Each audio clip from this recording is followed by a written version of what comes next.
President's daily briefs. How would you do this if you were briefing President Trump, based on everything you've just learned from that Washington Post article?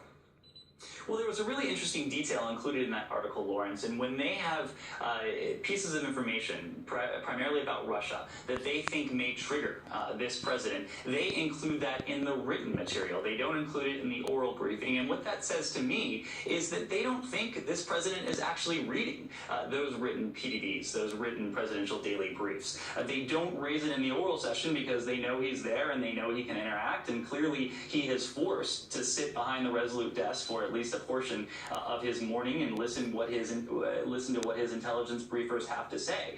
But look, I think that does a disservice not only to this president but also to the American people.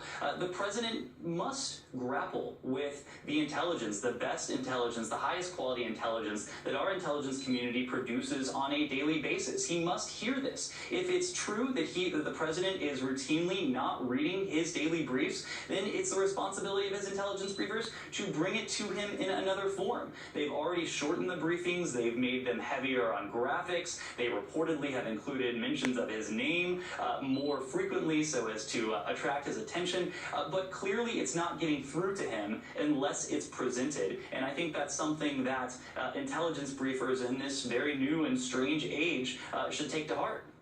Evan, isn't this to some extent, it's a couple of possibilities. It's like trying to teach a kindergarten student calculus, like his brain is simply incapable of processing the information, or it's, it's dangerously upsetting to an emotionally, psychologically unstable human being, since the intelligence community cannot initiate any proceedings to remove the president. That's up to the vice president and the cabinet with the 25th Amendment. It's up to Congress with impeachment. They've got to deal with who they have to brief.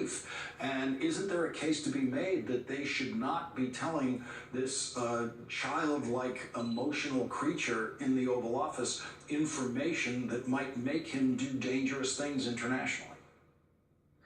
I'll tell you, Lawrence, that is a difficult question to answer. I think, yes, you could make the case that there are certain things that perhaps shouldn't go to the president for a variety of reasons, both his fitness, to include both his fitness and his strange relationship, to put it kindly, with Vladimir Putin. But at the same time, intelligence officials report to the President of the United States, and they have the duty to inform him. So, look, we've put ourselves in an incredible predicament with this, and this is a political decision that we made through the process, and obviously with the interference and all of that. But we, the American people, and the intelligence community find ourselves in a terrible predicament, one from which we should remove ourselves as quickly as possible.